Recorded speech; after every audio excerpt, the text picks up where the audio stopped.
Europe 1, 8h31. Le vrai faux de l'info avec Laurent Guimier. Bonjour Laurent. Bonjour Jean-Philippe. Vous vous intéressez ce matin au patriotisme économique dont on nous parle beaucoup à propos de l'affaire Alstom. Oui, tout le monde est finalement pour le patriotisme économique s'il s'agit de défendre ce fleuron de l'industrie française. Je vous propose d'écouter ce beau moment d'unité nationale hier matin sur la chaîne parlementaire.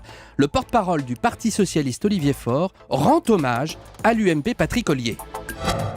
Dans le couloir, Patrick Ollier me disait qu'il était l'inventeur de l'expression patriotisme économique. On y est en fait, c'est le sujet, patriotisme économique. Patrick Ollier. Oui, le contexte du patriotisme économique à l'époque, c'était Danone et Pepsi Cola. Je ne sais pas si vous en souvenez.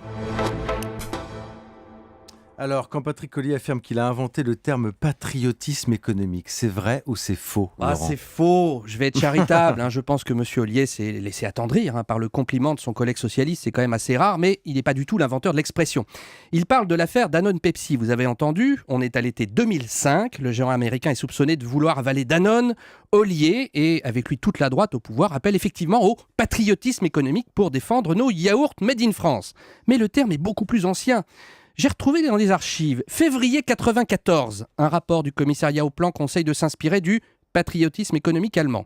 Juin 95, 10 ans avant l'affaire Danone, le ministre de l'économie Jean Arthuis appelle les consommateurs et les entreprises à plus de patriotisme économique. Et puis en septembre 2001, une semaine après les attentats de New York, le Premier ministre Lionel Jospin lui aussi utilise le terme. Vous voulez une preuve ? Écoutez ce que dit David Pujadas aux 20h de France 2 ce 18 septembre 2001. Face aux craintes de récession, Lionel Jospin, dans une interview à Ouest France, appelle, je cite, à la responsabilité civique des chefs d'entreprise et des consommateurs. Lutter contre le terrorisme n'est pas seulement l'affaire des juges et des services secrets. Faisons preuve tous ensemble de patriotisme économique, dit-il. Ah, Voilà. là, c'est clair. Bah oui, c'est en 2001, donc j'arrête là, d'autant plus que la première fois qu'on a utilisé le terme patriotisme économique, c'était Alphonse Allais en 1885.